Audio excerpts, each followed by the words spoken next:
Ah, les bonnes soupes de Claude Boujon.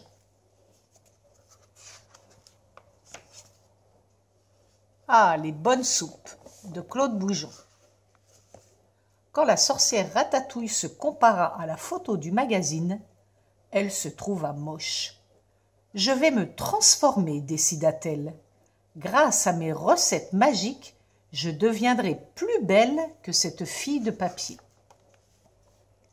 Elle relut tous ses recueils de cuisine pour découvrir la préparation nécessaire à son projet. Elle ne trouva rien. Il n'y a que des mixtures pour changer des princesses en cornichons ou en crapauds, constata-t-elle. Elle décida donc de créer sa propre recette. Elle fit l'inventaire de ses étagères, des poisons subtils, des poussières d'étoiles, des végétaux étranges, des confitures bizarres, des crottes diverses, des insectes, des vers et autres animaux connus ou inconnus étaient en place, prêts à servir. Elle se mit au travail. La lumière brilla toute la nuit. Une grosse fumée noire sortait de la cheminée. Ratatouille était à ses fourneaux. Dans le grand chaudron, elle mélangea des pommes de terre, des carottes, des navets, des trucs et des machins. Puis, elle chantonna en remuant la mixture. « Bouillonne, bouillonne, ma bonne soupe, pour que bientôt dans ma gamelle se trouve ce qui me fera belle, des cheveux jusqu'à la croupe. » Sur le fourneau à gaz, dans une casserole, elle mit des pois, des haricots, quelques gouttes de ci, des morceaux de ça, puis elle déclama en surveillant la cuisson. « Fais mitonner, petite casserole, cette soupe, ce potage, ce mélange, et que le diable en rigole, ça me donnera le visage d'un ange. » Dans le four à micro-ondes, elle installa sur un plat rond du ci, du ça, du ceci, du cela, des trucs machins, des machins trucs, et encore d'autres choses, plus un oignon. Puis elle susurra en appuyant sur le bouton. « Chère petite machine électrique, à toute vitesse en un tour de main, cuis cette composition unique qui me rendra belle demain. »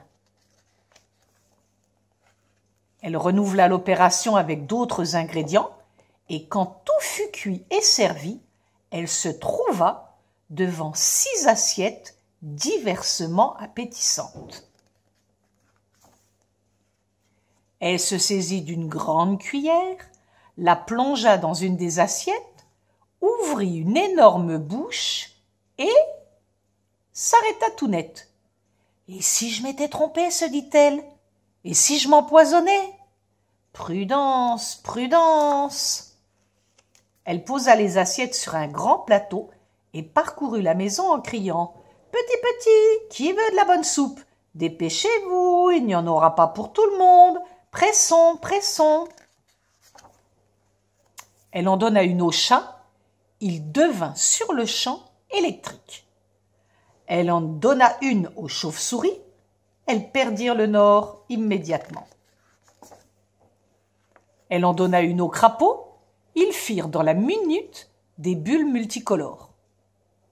Elle en donna aussi une à la souris. Elle se prit tout à coup pour une vedette de cinéma. Elle en donna même au hibou à l'extérieur de la maison. Il se transforma soudain en lampion lumineux. Tout s'annonce à merveille, se réjouit Ratatouille. Elle enferma les petits gourmands dans l'armoire. Demain, les soupes auront produit tous leurs effets. À mon tour, j'en mangerai, ajouta-t-elle très satisfaite. Le cœur léger, elle alla se coucher. Elle rêva au merveilleux lendemain qui se préparait. Dès qu'elle fut levée, elle alla ouvrir l'armoire. « Horreur !» s'écria-t-elle en reculant d'effroi. « J'ai raté mon coup. » Le chat, les chauves-souris, les crapauds, la souris, le hibou s'étaient transformés en autant de copies d'elles-mêmes. 7 mini-ratatouilles regardaient Ratatouille. « On a faim !» dirent les petites sorcières. « On veut de la soupe !» exigèrent-elles en chœur en s'installant autour d'une assiette géante. De la soupe simple et naturelle, précisa l'une. Sans truc ni machin dedans, spécifia une autre. De celle qui fait grandir, conclut une troisième. Ratatouille se mit au travail pour nourrir sa nouvelle famille. Adieu, fille de papier. Adieu, rêve de beauté. Et voilà, l'histoire est terminée.